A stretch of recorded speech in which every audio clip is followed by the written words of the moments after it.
તો ભાઈ જુઓ આપણે આવતા હતા તો રસ્તામાં આપણને મામું ભેગા થઈ ગયા. જુઓ મામું ભેગા થઈ ગયા છે.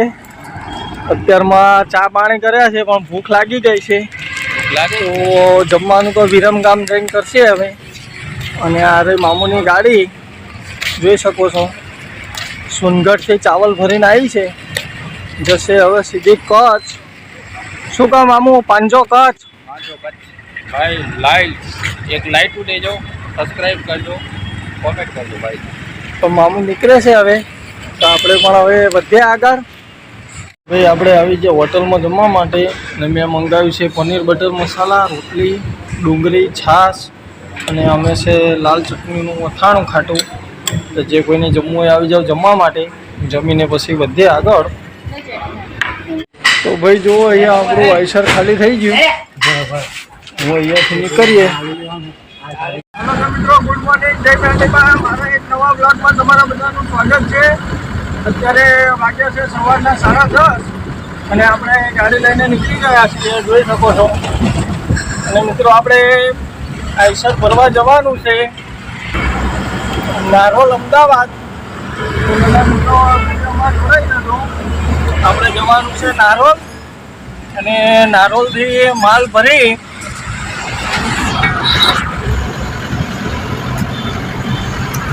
અહીંયા માલ આપણે ખાલી કરવા જવાનું છે આણંદની આગળ, ચિખોદરા ચોકડીની અંદર.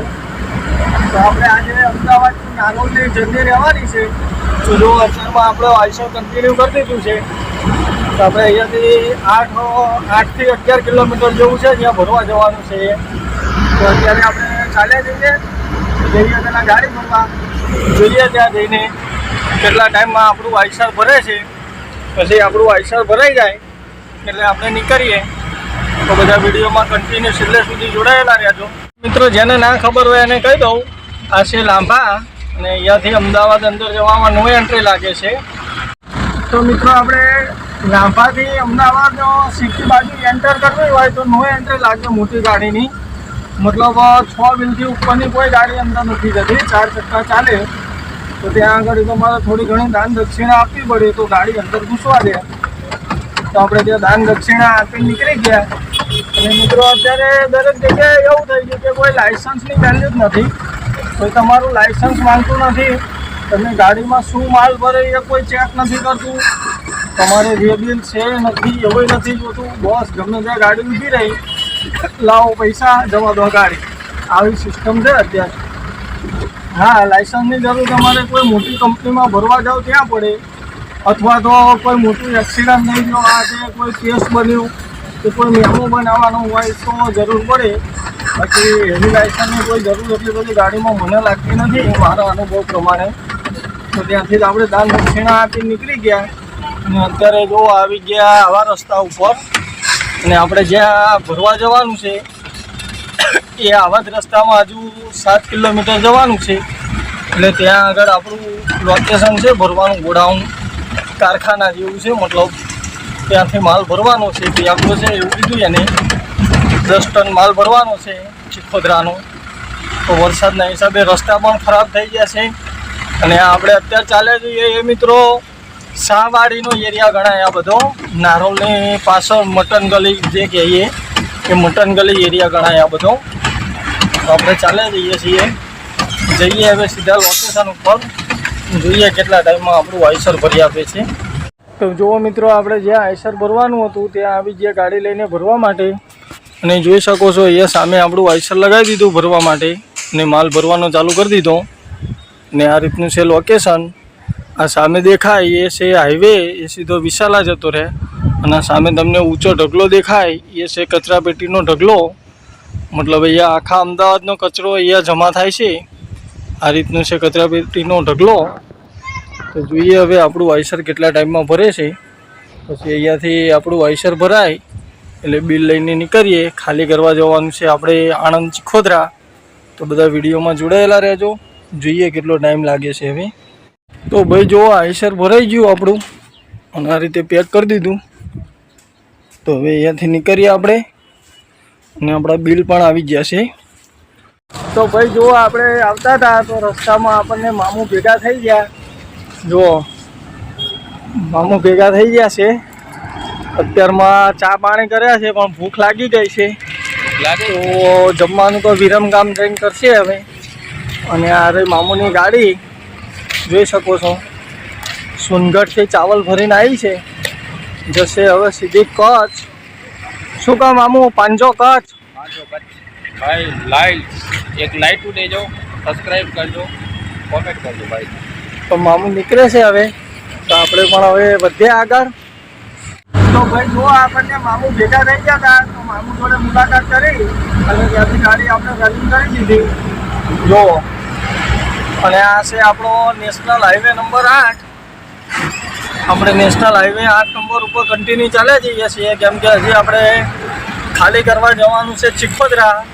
તો હજી અહીંયાથી આપણે ચિખોદરાની જર્ની લગભગ 63 થી 72 કિલોમીટરની આજુબાજુ બાકી છે હજી. તો આપણે કન્ટિન્યુ ચાલે જઈએ.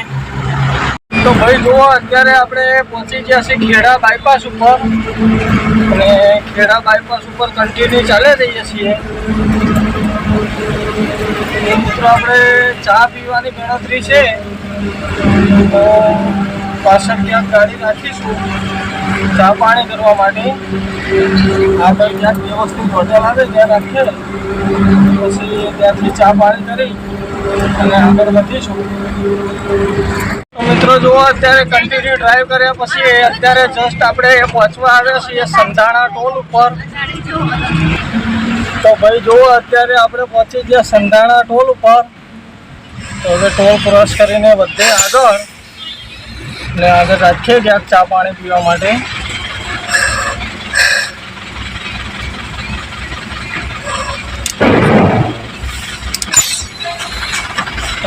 કટ થઈ ગયો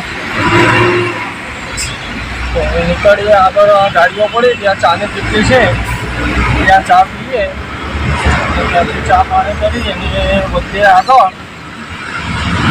તો મિત્રો જુઓ અત્યારે આપણે પહોંચવા આવ્યા છીએ નડિયાદ. અને અત્યારે મિત્રો આ નેશનલ હાઈવે 8 ઉપર દરેક જગ્યાએ ફ્લાયઓવર બની ગયા એટલે મતલબ સિટી આવીને જતું રહે ખબર પણ ના પડી એ રીતના બધું બન્યું છે. છેક સુરત બોમ્બે સુધી તો મતલબ દરેક સિટીના ફ્લાયઓવર જ છે. તો તમારે સિટીમાં જવું હોય તો નીચે લેવાની નહીં તો સીધું ચાલી જ જવાનું. એ રીતે જોઈ શકો છો. આ નીચેથી રસ્તો લઈ લો તો ત્યાંથી આપણે એ રસ્તો જતો રહ્યો નડિયાદ સિટીમાં અને આપણે ચાલી જવાનું છે આ હાઈવે ઉપર સીધે સીધા. તો હજી આપણે ડેસ્ટિનેશન આવ્યું નથી તો આપણે હજી કન્ટિન્યુ ડ્રાઈવ કરીશું અને પહોંચે પહેલાં આપણા ડેસ્ટિનેશન ઉપર. તો બધા વિડીયોમાં કન્ટિન્યુ જોડાયેલા રહેજો. તો મિત્રો જો આપણે જસ્ટ પહોંચી ગયા સામરખા ચોકડી અને અહીંયાથી આપણે લઈ લઈશું ખાલી રાઈડ. ત્યાંથી આપણે જ્યાં ખાલી કરવાનો છે માલ ત્યાં આગળ પહોંચીએ. અહીંયાથી 4 કિલોમીટર છે તો ત્યાં આગળ જઈએ ડેસ્ટિનેશન ઉપર. જોઈએ કેટલા ટાઈમમાં આપણે ગાડી ખાલી કરે છે કઈ રીતની પ્રોસેસ છે બતાવું તમને ત્યાં જઈને. બધા વિડીયોમાં જોડાયેલા રહેજો. તો ભાઈ જુઓ અહીંયા આપણું આઈસર ખાલી થઈ ગયું. હું અહીંયાથી નીકળીએ. તો ભાઈ જુઓ આપણે આઈસર ખાલી કરીને નીકળી ગયા અને જસ્ટ પહોંચી ગયા સામરખા ચોકડી. તો અહીંયાથી આપણે લઈ લઈશું રાઈટ સાઈડ એટલે આ આવી જશે સીધો આપણો નેશનલ હાઈવે નંબર 8 અને આ રસ્તો જતો રહ્યો આણંદ સિટીમાં. તો આપણે સિટીમાં નથી જવાનું અહીંયાથી રાઈટ લઈ લઈએ એટલે વધીએ સીધા આગળ જઈએ સીધા આપણે હાઈવે બાજુ. તો ભાઈ જુઓ આપણે પાછળ આઈસર રાખ્યું હતું જમવા માટે અને અત્યારે જમીને નીકળી ગયા અને આપણી ગાડી કન્ટિન્યુ કરી દીધી પાછી. અને અત્યારે જસ્ટ આપણે પહોંચવા આવ્યા છીએ ડભાણની પહેલાં નડિયાદમાં. જોઈ શકો છો કિસ્મત કાઠિયાવાડીએ પહોંચ્યા છીએ આપણે. તો કન્ટિન્યુ ડ્રાઈવ કરીશું અને જે આપણી જર્ની બાકી છે એ લગભગ 42 કિલોમીટર જેવી. તો હવે વધે આગળ. તો ભાઈ જુઓ અહીંયા આપણું આઈસર લગાવી દીધું આ ગાડીની પાછળ અને આપણે જમવા આવી ગયા સહયોગે. તો અહીંયા આગળ જમી જોઈએ કેવો ટેસ્ટ છે. તો ચલો જઈએ જમવા માટે. ભાઈ આપણે આવી ગયા હોટલમાં જમવા માટે અને મેં મંગાવ્યું છે પનીર બટર મસાલા, રોટલી, ડુંગળી, છાશ અને અમે છે લાલ ચટણીનું અથાણું ખાટું. તો જે કોઈને જમવું હોય આવી જાવ જમવા માટે, જમીને પછી વધીએ આગળ. તો ભાઈ જુઓ, આ હતી સહયોગ હોટલ અને આપણે જમી લીધું. જમવાનું એક નંબર સારું હતું. તો હવે જમીને નીકળીએ અને આપણી જર્ની સ્ટાર્ટ કરીએ આગળની. તો બધા વિડીયોમાં કન્ટિન્યુ જોડાયેલા રહેજો. ચેનલ પર નવા હોય તો સબસ્ક્રાઈબ કરવાનું ભૂલતા નહીં. તો હવે હાઈવે ચડાવી અને હવે ઘા કરતી જવા દઈએ. હજી આપણે જવાનું છે પાર્કિંગમાં અસલાલી. તો નીકળીએ હવે હાઈવેથી, હોટેલેથી.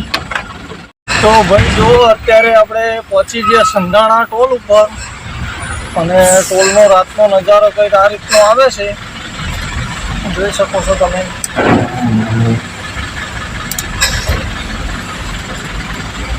ફાસ્ટેગમાં મિત્રો કંઈક પ્રોબ્લેમ આવી ગયો લાગે છે. જ્યાં સુધી વાઇફર નથી કરતો ત્યાં સુધી 5 સ્ટેગ કપાતું નથી. અને જુઓ સંધાણા ટોલનો નજારો, રાતનો વ્યૂ કંઈક આ રીતે આવે છે.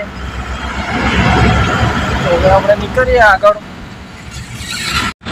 તો ફાઇનલી મિત્રો જુઓ, અત્યારે આપણે જસ્ટ પહોંચી ગયા બારેજા અને આગળ આવશે બારેજા ફ્લાયઓવર.